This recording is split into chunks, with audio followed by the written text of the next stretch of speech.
The last part of Matthew, the 28th chapter, the 20th verse, says, "And behold, I am with you always, even to the end of the age." I think about that when I think about the feeling of being powerless. And I know that seems strange that I connect with that verse for that issue, but I do. You see, I think most of us, we know the verse, but we're not very good at practicing it or realizing it in our daily life. In our life, oftentimes we're a little bit like a partnership with God, but we really sometimes want God to be sort of the silent partner in the partnership. We want God to be there, but not really interfering with the way we want to run our day-to-day lives, how we want to do things. And when we're functioning off of our own abilities and our own agendas and our own priorities and things like that, we don't really want God, sort of nosing in on us. But then other moments come. There's a sense, I remember when my children were little, there's a sense of, you can do a lot as a parent, but when one of your daughters is having an asthma attack, you can't really do anything with that. You feel powerless in that moment, and trust me, telling them to calm down and to breathe deeper doesn't really have the effect that you think it would. You just feel powerless. You can think that you have everything together and that you are sort of the master of your domain kind of thing, until they come to roll you out to surgery and you realize that it's not really up to you at that point. Or you're watching as they roll a loved one off to surgery and you feel so helpless in that moment. Or you're waiting for the call with the diagnosis, or sitting across the desk waiting on the diagnosis. It either can be good or not, and depending on what that is, could change your life forever.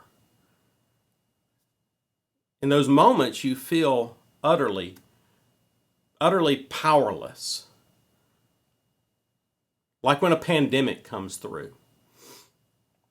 And everything you knew sort of changes, and all your assumptions sort of get turned. And even what you feel that you were called to do, that you were meant to do, that you were made to do, it doesn't work the way it ought to. I've often said that when I went to seminary back in the 1990s, they trained me beautifully to be a pastor in the 1950s. No one is trained to be a pastor in this year, in 2020, in what we are dealing with. No one, none of us, no clergy out there is trained. And we're seeing something that will shape the way churches work and clergy function and how we live out our call. We're in the midst of something that's just changing all of that. And I feel completely powerless in this. I mean, my go-to is to make a plan, to figure out how to get people together, to unite them in the mission of Christ, to find ways to help them to be disciples. But none of the ways I know to do that I can do right now. I've always felt called to connect to my community and to make a difference in the world around me through being a partner to the city and to the community around me, to the schools around me. But how do you do that right now? In so many ways, I feel powerless right now.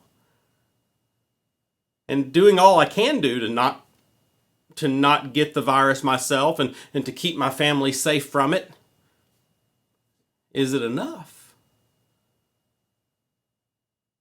In all those moments of powerlessness, I think it's in those moments that we decide, maybe not verbally, maybe not openly, but we decide that we really don't want God in those moments to be the silent partner in the partnership. We remember this verse, "Behold, I am with you always." And we need that. We need that when we are powerless. We need that when we feel powerful. We need that every day. And God offers us that every day.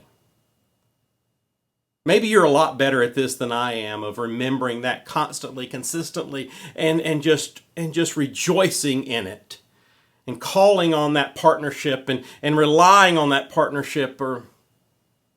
Or maybe like me, sometimes you just sort of operate because you know what you need to do, and you know how you should live, and you're just sort of doing things, you know what you're called to do, and how you're called to be, and so you're just sort of doing that.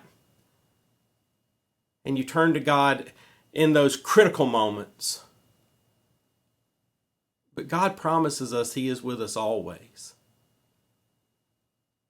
I think I'm doing a better job with that right now. To remember that, to call upon that, to live into that. Maybe you are too. But if not, I hope that you'll realize that whenever you feel powerless, whether it is right now in this pandemic or with whatever else you're facing in life, you are not alone. Jesus says He is with you always. Always. May we rely on that, even in our most powerless days. May God bless you and keep you.